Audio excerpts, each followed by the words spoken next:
மத்திய அமைச்சர் வந்தாச்சு. இது ஒரு ஒன்றிய அரசு அமைச்சர்கள் வரத்தானே செய்வாங்க. எல்லா மாநிலத்துக்கும் வருவாங்க, அதுபோல தமிழ்நாட்டுக்கு வராங்க. அதில் ஒன்றும் அதில் என்ன கண்டுபிடிச்சிருக்கேன்? அது நீங்கள் அவங்ககிட்ட தான் கேட்கணும். ஏன் அடிக்கடி வாங்க அது வருவாங்கல்ல, 5 வருஷத்துக்கு ஒருக்கா வந்துட்டு போவாங்க, அவ்வளோதானே. அதில் ஒன்றும் அர்த்தம் நீங்கள் நினைக்கலாம் அப்படி. நீங்கள் தான் சொல்லணும். அதாவது மக்கள் தெளிவாக இருக்கிறாங்க. மீண்டும் மாண்புமிகு முதல்வர் மு க ஸ்டாலின் தான் முதல்வர் ஆகுவார். சாமானிய ஏழை எளிய மக்களுக்கு நல்ல திட்டத்தை தந்திருக்காங்க. தொடர்ந்து இந்த ஆட்சி இருக்கணும்னு சொல்லி மக்கள் நினைக்காங்க. அதை மாற்றத்துக்கு முயற்சி பண்ணாங்க அப்படின்னு சொல்லி பல பேர் வராங்க. உங்களுக்கு தெரியும் அவங்களெல்லாம் யாருன்னு சொல்லி. அது நீங்கள் அவங்ககிட்ட தான் கேட்கலாம். என்னென்ன அவங்ககிட்ட என்ன கொள்கை இருக்குது, யாருக்காக வராங்க. நீங்கள் மத்திய அரசே சில பேர்களை கட்சி ஆரம்பிக்க சொல்லி அதன் மூலம் இந்த ஆட்சிக்கு நெருக்கடி கொடுக்கலாம்னு பார்க்க மக்கள் தெளிவாக இருக்காங்க, படித்தவங்க. இல்லை நான் அப்படி சொல்லலையே, நீங்கள் எப்படி கேட்கவும் இல்லை, நான் அப்படி சொல்லுவேன். அதான் நிறைய பேர் இருக்காங்களே தம்பி, நீங்கள் நிறைய இருக்குது. நான் சொல்லக்கூடாது, உங்களுக்கு தெரியலைன்னா நான் தனியாக வாங்க சொல்லி தரேன். யாரெல்லாம் கட்சி ஆரம்பிச்சுங்க. கடுமையான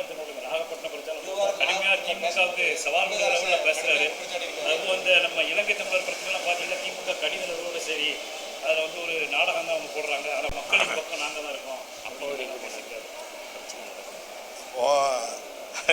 நீங்கள் நம்ம தம்பி நடிகர் கட்சி ஆரம்பிச்சிருக்காங்க. ஆனால் அவர் கொஞ்சம் பேசுறதை நீங்களே பார்க்கும்போதே சிஎம் அங்கிள் மாதிரி சிஎம் சார் அப்படின்னு கதை நம்ம சினிமாவில் பேசுகிற மாதிரி பேசுறாரு. கொஞ்சம் அகந்தை அதிகமாக இருக்குது வார்த்தையில். அந்த அகந்தை இருக்கக்கூடாது. என்ன தைரியத்தில் அந்த அகந்தை வருதோ தெரியல. ஏன்னா கட்சி ஆரம்பிக்க சொன்னது புஷி ஆனந்துக்கு அமித்ஷா சொல்லி அது மூலமாக தான் ஆரம்பித்ததாட்டு. இப்போ அருண்ராஜ் பழைய இணை இயக்குனர் வருமான வரித்துறையில் இணை ஆணையராட்டு இருந்தவர் அவங்களில் இருக்காங்க. அவங்க தொடர்பில் ஒன்றிய ஆட்சியில் இருக்கின்ற அமித்ஷா அவர்கள் பாரத பிரதமர்களுடைய கைடன்ஸோட கட்சி ஆரம்பித்ததாட்டு பல பத்திரிகைகள் ஊடகங்களில் செய்தியை பரப்பிட்டு இருக்கிறாங்க. பரப்பலை, அந்த செய்தியை சொல்லிக்கிட்டு இருக்கிறாங்க. அவங்க தான் இவங்களுக்கு ஒய் பாதுகாப்பு இவங்க கேட்காமலே கொடுத்துருக்கதா சொல்கிறாங்க. அவங்களுக்கு தனி விமானமே கொடுத்துருக்கதா சொல்கிறாங்க ஒன்றிய அரசு மூலமாக. எனக்கு தெரியல தம்பி, அவங்க சொன்னதை தான் நான் சொல்கிறேன் அப்படின்னு சொல்லியிருக்காங்க. அதனால் பின்புலத்தில் அவங்க இருக்க தைரியத்தில் அந்த அகந்தையில் பேசுகிறது மாதிரி பல பேர் சொல்கிறாங்க. அதுக்கு உதாரணம், எனக்கு தேர்தல் நான் ஒரு பிரச்சாரத்துக்கு வந்தேன் அப்படின்னா எனக்கு இவ்வளோ கண்டிஷன் போலீஸ் போடுது.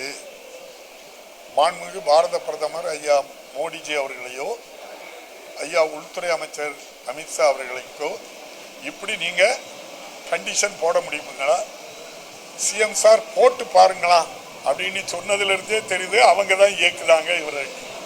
அந்த வார்த்தையிலே அர்த்தம் இருக்கு. ஆனால் அவருக்கு அரசியல் அடிச்சோடு தெரியலையோன்னு நான் நினைக்கிறேன். ஏன்னா பாரத பிரதமருடைய புரோட்டோகால் என்ன, உள்துறை அமைச்சருடைய புரோட்டோகால் என்ன, உங்களுடைய புரோட்டோகால் என்ன, இன்னைக்கு முதலமைச்சருடைய புரோட்டோகால் என்ன. அப்போ ஒரு பாரத பிரதமரோ உள்துறை அமைச்சரையோ முதலமைச்சரையோ பேசும்போது கண்ணிய குறைவான வார்த்தைகளை பயன்படுத்துவதை தவிர்க்கணும். மாண்புமிகு முதலமைச்சர் அவர்கள் தான் சொல்லணும். அந்த வார்த்தை மாண்புமிகு பாரத பிரதமரின் தான் சொல்லணும், மாண்புமிகு உள்துறை அமைச்சரின் தான் சொல்லணுமே தவிர அவங்கள அவருடைய பெயரை சொல்லி அழைக்கக்கூடிய இந்த சினிமாவில் பேசுகிற மாதிரி டயலாக் எல்லாம் பண்ணுறத மக்கள் விரும்பலை. ஏன் இப்படி ஒரு சிறுபிள்ளைத்தனமாக பேசுகிறாங்க, ஏன் இவ்வளவு புரியாமல் பேசுகிறாங்கன்னு தான் மக்கள் நினைக்கிறாங்க. பிளே ஸ்டோர் மற்றும் ஆப் ஸ்டோரில் இருந்து பாலிமர் செயலியை QR கோடு மூலம் பதிவிறக்கம் செய்யுங்கள். செய்திகளை உடனுக்குடன் பெறுங்கள்.